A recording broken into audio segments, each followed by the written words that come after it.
Hello साथीहरू, आज हामी 1 गते नयाँ वर्षको पिकनिक खाएको पैसा बचेको हुँदा आज 15 गते हाम्रो सानो समूह, हाम्रो सासू बुहारीको समूहहरू थियो। त्यही बेलामा सबै उम्काएर पैसा बाँडेर भ्याएर अहिले बचेको पैसा एकजनाको भागमा 140 रुपैयाँ परेको थियो। त्यसैले आज हामी करेन्ट चाउचाउ बनाएर खाँदैछौँ। अब चाहिँ अन्डा उसान्दै हो हामीहरू। अहिले चाहिँ जुस लिन पनि गएका छन् अनि त्यसपछि करेन्ट चाउचाउ खानुपर्छ हामी सबैले। ल अब करेन्ट चाउचाउ पाक्दैछ हाम्रो।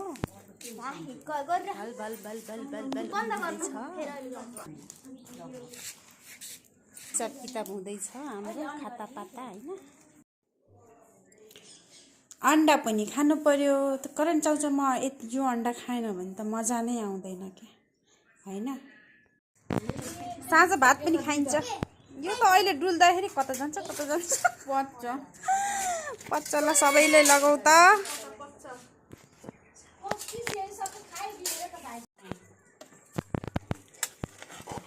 यो हाम्रो करेन्ट चाउचाउ यस्तो भएछ के, अलि धेरै पानी भएछ न।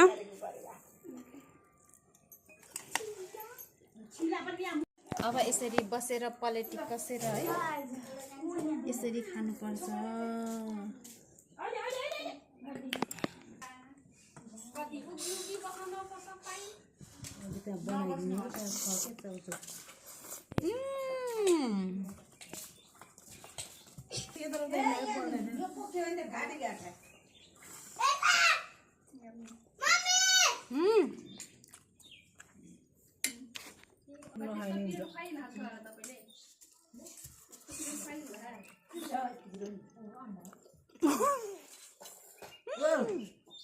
मिठो छ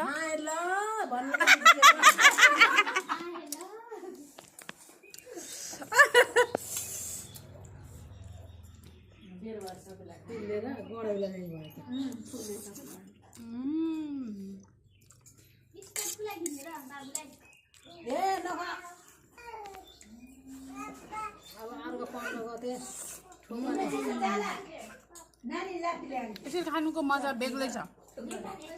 यसरी साथीहरू मिलेर है अनि यसरी बनाउने खाने।